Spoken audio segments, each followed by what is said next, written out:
What if I told you that the Bible mentions a race of giants so terrifying that God himself decided to wipe them from the earth?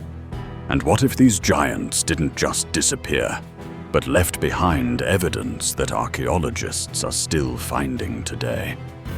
The ancient world was full of mysteries, but none as chilling as the story of the Nephilim. These weren't just tall people.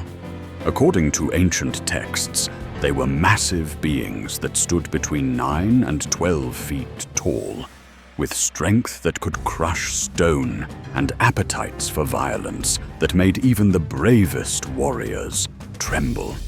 The Bible calls them the mighty men of old and men of renown.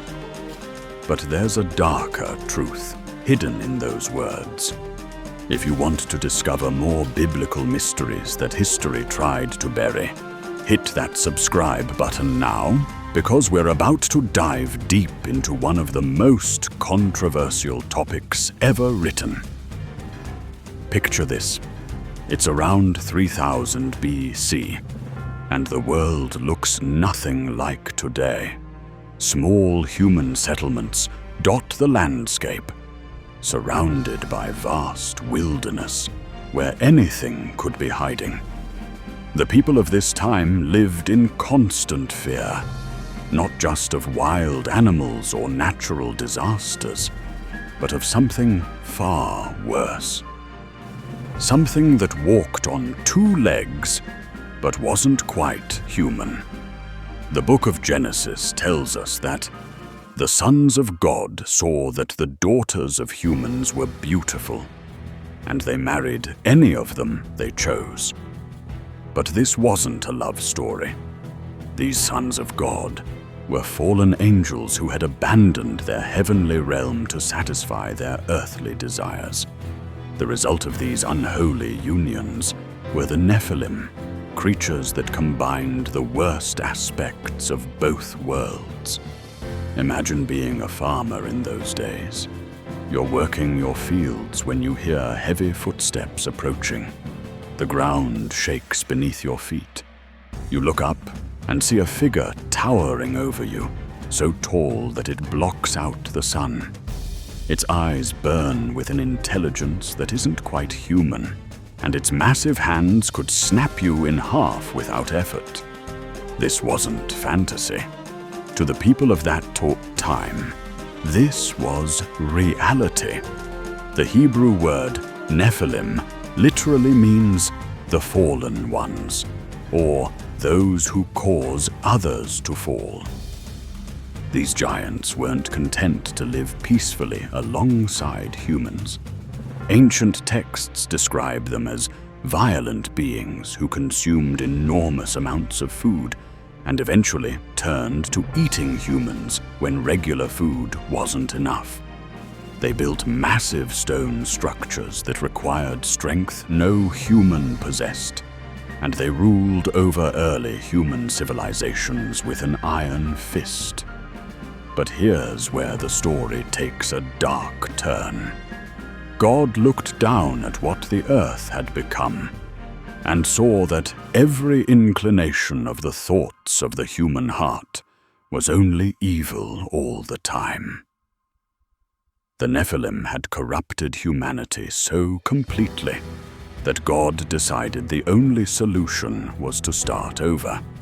The Great Flood wasn't just about human wickedness. It was about wiping out these hybrid beings that threatened to destroy the genetic purity of mankind. Noah and his family were chosen because they were perfect in their generations, meaning their bloodline remained pure and uncorrupted by Nephilim DNA. The floodwaters rose, covering even the highest mountains, ensuring that no Nephilim could survive. Or so we thought. Here's the problem that keeps biblical scholars awake at night. If all the Nephilim died in the flood, why does the Bible mention giants again after the flood? Numbers chapter 13 describes the Israelite spies seeing giants in the promised land. They reported back, saying, "We saw the Nephilim there. We seemed like grasshoppers in our own eyes, and we looked the same to them." This creates a puzzle that has puzzled theologians for thousands of years. How did the Nephilim return? Some believe that the fallen angels repeated their original sin after the flood, creating a new generation of giants. Others suggest that somehow, some Nephilim genetics survived through Noah's daughters-in-law, though this theory contradicts the idea that Noah's family was genetically pure. The most chilling possibility is that the flood wasn't as complete as we thought. What if some Nephilim found a way to survive? What if they went underground, literally and figuratively, waiting for the right time to emerge again? Archaeological evidence suggests this might not be just speculation. Around the world, researchers have found massive stone structures that seem impossible for ancient humans to build. In Lebanon, the stones of Baalbek weigh over 800 tons each. In Peru, the walls of Sacsayhuaman contain stones so perfectly fitted that you can't slip a knife blade between them. These structures would challenge modern construction equipment, yet they were built thousands of years ago. Even more intriguing are the skeletal remains. Throughout history, archaeologists have reported finding human skeletons of enormous size. In 1912, archaeologists found skeletons over 9 feet tall in Wisconsin. Similar discoveries have been made in Nevada, Ohio, and Pennsylvania. But here's the strange part. Most of these skeletons mysteriously disappeared after being sent to museums or research institutions. The Smithsonian Institution has been accused of actively suppressing evidence of giant skeletons, leading some to wonder if there's a deliberate cover-up. Why would anyone want to hide proof that giants once lived among us? Perhaps because it would validate ancient texts that modern science prefers to dismiss as mythology. Ancient cultures around the world tell remarkably similar stories about giants. The Greeks had their titans. The Hindus spoke of the Daityas.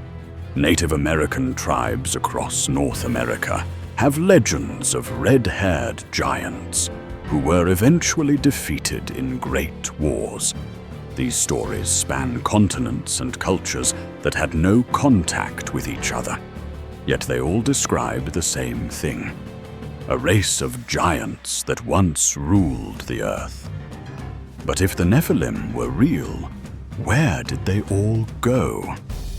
The Bible suggests that the Israelites were commanded to completely destroy the giants they encountered in the Promised Land.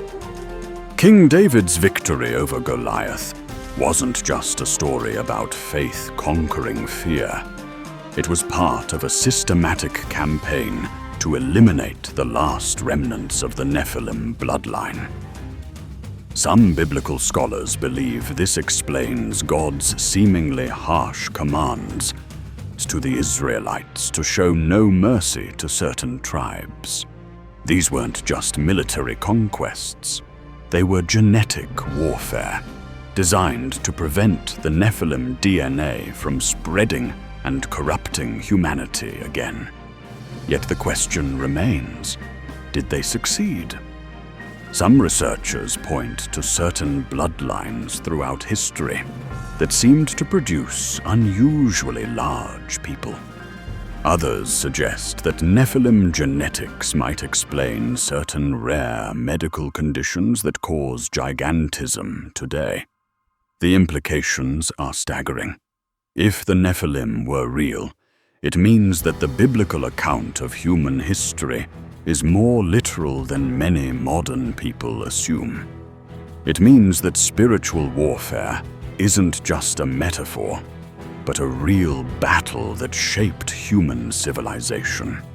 And it raises the disturbing possibility that this ancient conflict isn't over. Today, as genetic engineering advances and scientists talk about enhancing human capabilities, some wonder if we're unknowingly walking down the same path that led to the first corruption of humanity. Are we about to repeat the same mistakes that brought judgment upon the ancient world? The story of the Nephilim isn't just ancient history. It's a warning about the consequences of crossing boundaries that were never meant to be crossed. Whether you believe in giants or not, the message remains clear. Some powers are too dangerous for humans to wield, and some knowledge comes at too high a price. The giants may be gone, but their story continues to echo through time, reminding us that the line between the possible and the impossible is thinner than we might think. Subscribe if you want to explore more mysteries that challenge everything you thought you knew about our past.